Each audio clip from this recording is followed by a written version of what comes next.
My name is Brendan Jensen van Vuren. I've been to South Africa 11 times, and that's what I'll be discussing today about how life is living in Australia.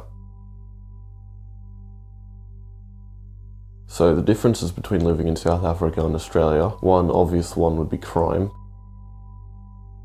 Take a YouTube for example. Here in Australia, you go to YouTube trending, you've got lip syncing videos, cat videos and funny stuff.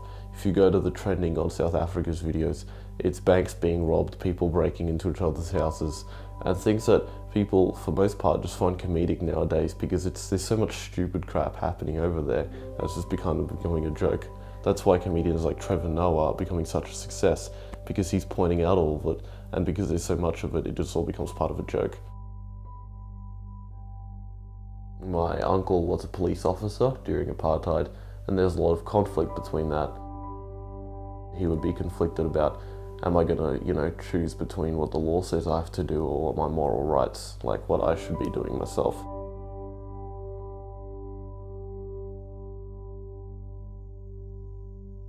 The reason why apartheid is recognised and known a lot more than any other oppression that was going around the world is because we believe South Africa just gave it basically a name.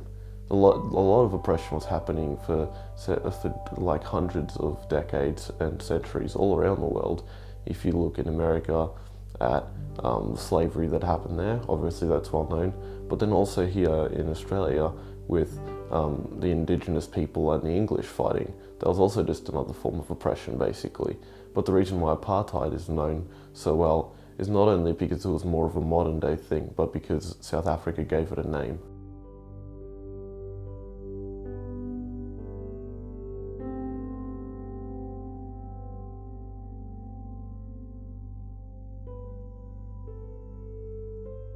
My dad was in the Angola War when he was 17 years old, where he was sent over to Angola to fight terrorists.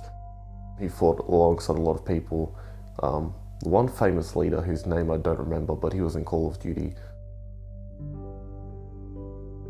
So yeah, because my dad was in that, you would assume that there would now be wartime celebrations every year to remember that.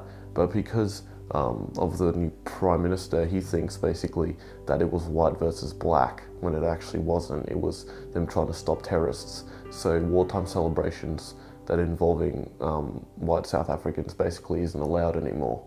So that's kind of, it's sort of oppression on, well, in a way, on white South Africa for what they did, even though it wasn't a racist act, it was just trying to protect their country. So that's kind of like coming back full circle.